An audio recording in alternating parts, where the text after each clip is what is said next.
Guys আজকে আমি গিয়েছিলাম আমাদের পাশের গ্রামে খেলা দেখতে। ওখানে গিয়ে কি কি হলো এবং কাদের সাথে দেখা করেছি সেটাই তোমাদেরকে ভালোভাবে বলবো। চলো গাইস বেশি তাড়াহুড়ো না করে ভিডিওটা আস্তে আস্তে প্রথম থেকে শুরু করি। হ্যালো গাইস, কেমন আছো তোমরা? গাইস দুপুরবেলা খাওয়া দাওয়া করে গেটের সামনে বসে একটু জিরোচ্ছিলাম। তারপরে আর বেশি দেরি করলাম না, আমি উঠে পড়লাম সেই ঢালাই রাস্তা। তারপরে ঢালাই রাস্তা দিয়ে হাঁটতে হাঁটতে দেখলাম সালা এত রোদ, তোর থেকে তো আমাদের ঘরের লাইটের জোর বেশি।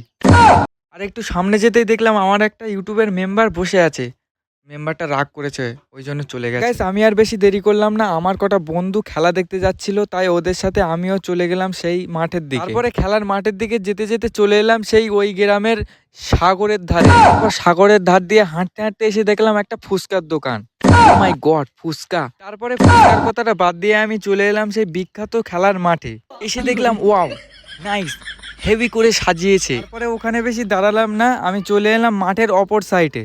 তারপরে মাঠের অপর সাইডে এসে দেখলাম খেলাটা সবে চালু হয়েছে। তারপরে এক জায়গায় বসে খানিকক্ষণ খেলা দেখতে দেখতে দেখলাম সন্ধে হয়ে গেছে। সন্ধে হতে হতেই দেখলাম ও মাই গড, মাঠের সেই দূরদূরান্ত লাইটিং চালু করে দিয়েছে। তারপরে আরো কিছুক্ষণ খেলা দেখতে দেখতে আমার খুব ঠান্ডা লাগছিল, ওই জন্য আর দেরি করলাম না, বাড়ি থেকে একটা সোয়েটার পরে আবার চলে এলাম সেই খেলার মাঠে।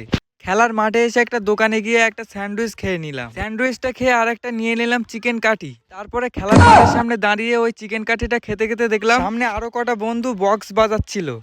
গাইজ ভালোই হলো, কটা বন্ধুর সাথে দেখা হয়ে গেল। তারপরে বন্ধুগুলোকে বললাম তোরা এনজয় কর, আমি একটু খেলা দেখি। তারপরে আরো কিছুক্ষণ খেলা দেখার পর আমাদের খেলাটা সমাপ্ত হয়ে গেল। খেলাটা শেষ হওয়ার পরেই কমিটির ছেলেরা সব ফটো তোলার জন্য ব্যস্ত হয়ে গেল।